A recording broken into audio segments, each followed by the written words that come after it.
Les vertus du contrôle de gestion pour les petites et moyennes entreprises et les chiffres clés, c'est parti pour Mode d'emploi.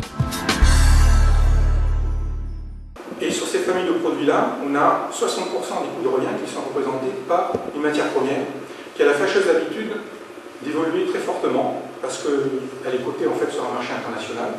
Moi, je suis une toute petite entreprise, je suis obligé d'acheter au prix du marché, je n'ai pas le choix. La pépinière d'entreprise Eurodev Center continue sur sa lancée avec ses petits déjeuners économiques pour parler des questions qui peuvent intéresser les décideurs de la région de Forbach. Cette fois, le thème, c'est le contrôle de gestion, un système que Pierre Morin, consultant spécialiste du sujet, verrait bien se mettre en place dans les petites et moyennes entreprises du secteur. Un outil qui s'adapterait à chaque structure et qui devrait permettre d'anticiper les problèmes, d'agir avant qu'il ne soit trop tard, que les PME-PMI ne soient en trop grande difficulté. Et assurer une bonne gestion, pour Pierre Morin, ça n'est pas si compliqué. Mais une bonne gestion, je dirais avant tout, c'est 3/4 de bon sens, avant tout, et puis de la méthode. Il faut être extrêmement méthodique et faire un travail de gestion qui soit constant.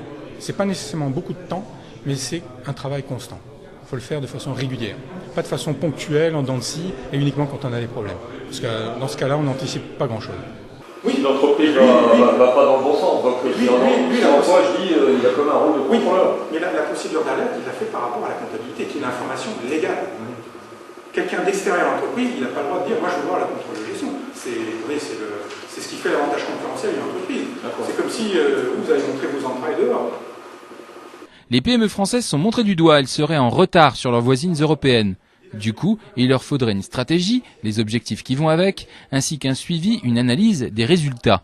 Une démarche avant tout comptable et basée sur des statistiques et qui peut vite montrer ses limites dans la vraie vie.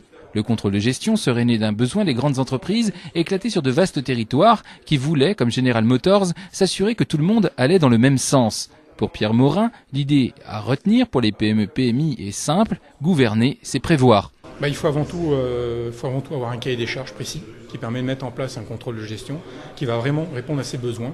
Donc en ce cas-là, on parle vraiment de contrôle de gestion sur mesure. Il n'y a pas de contrôle de gestion standard efficace.